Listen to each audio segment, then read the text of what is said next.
सर्दियों की रात थी। गांव रायपुर की सरहद पर धुंध इतनी घनी थी कि इंसान अपना ही हाथ तक नहीं देख सकता था। हवा में अजीब सी गंध थी, जैसे किसी ने अभी अभी मिट्टी में खून बहाया हो। इसी धुंध को चीरता हुआ एक ट्रक गांव की तरफ बढ़ रहा था। ट्रक में 3 लोग बैठे थे, दीपक, राजन और सोहन। अरे राजन, तूने सुना? कहते हैं इस रास्ते पर रात को एक औरत दिखती है जो किसी का भी चेहरा पहन लेती है। राजन ने कांपते हुए सिगरेट जलाने की कोशिश की। यार सोहन, चुप रह, ऐसे वक्त में मजाक मत कर। मुझे वैसे भी अंधेरे से डर लगता है। दीपक हंस पड़ा, डरपोक कहीं के। ये सब मनगढ़ंत बातें हैं। लेकिन उसी पल ट्रक की हेडलाइट के आगे कोई परछाई हिली। ट्रक के टायर रेत में घिसकते हुए रुक गए। तीनों ने देखा, सड़क के बीचों बीच एक औरत खड़ी थी। सफेद साड़ी, खुले बाल और सिर झुका हुआ। चेहरा बिल्कुल नहीं दिख रहा था। राजन की सांसें अटक गईं। दीपक ने हॉर्न बजाया, लेकिन औरत टस से मस नहीं हुई। सोहन ने हिम्मत करके ट्रक से उतरने की कोशिश की। अरे क्या हुआ है तुम्हें? जैसे ही सोहन ने पहला कदम रखा, औरत ने धीरे से अपना सिर उठाया। उसकी आंखें, वो आंखें नहीं थी, बल्कि 2 जलते हुए अंगारे थे। सोहन चीखा और वापस ट्रक में कूद गया।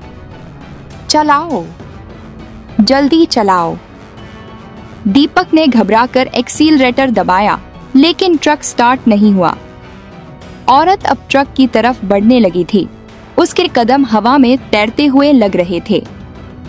राजन ने डर के मारे आंखें बंद कर ली। औरत ट्रक के पास आ गई और उसकी परछाई विंडशील्ड पर फैल गई। एक ठंडी, भयानक हंसी ट्रक के अंदर गूंज उठी। तुम तीनों मेरे हो। अगली सुबह गांव वाले हैरान थे। रायपुर गांव के बाहर सड़क पर एक खाली ट्रक खड़ा था।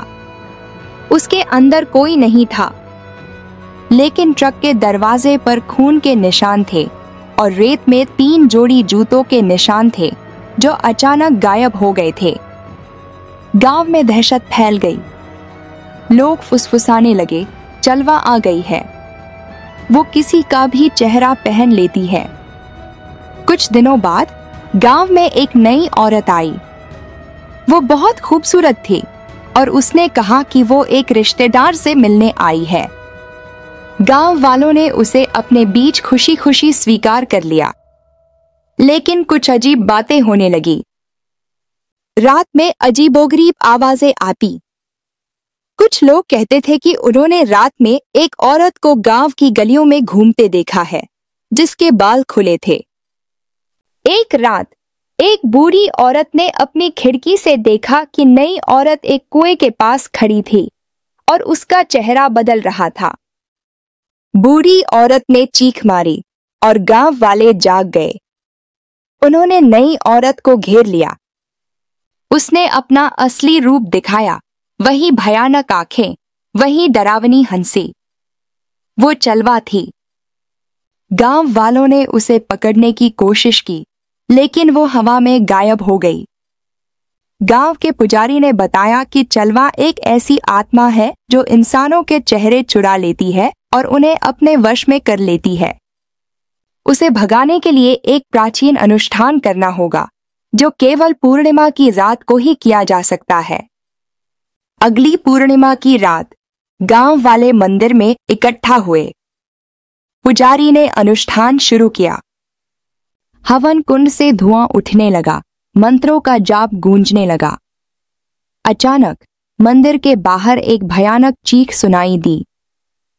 चलवा प्रकट हुई और उसने मंदिर में घुसने की कोशिश की, लेकिन मंत्रों की शक्ति ने उसे रोक दिया। पुजारी ने एक पवित्र त्रिशूल उठाया और चलवा की तरफ फेंका। त्रिशूल उसके आर पार हो गया। चलवा एक भयानक चीख के साथ हवा में घुल गई और उसकी आत्मा हमेशा के लिए शांत हो गई।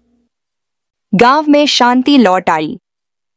दीपक, राजन और सोहन कभी नहीं मिले, लेकिन उनकी कहानी हमेशा गांव वालों को याद दिलाती रही कि अंधेरे में कुछ ऐसी शक्तियां हैं जिनसे दूर रहना ही बेहतर है।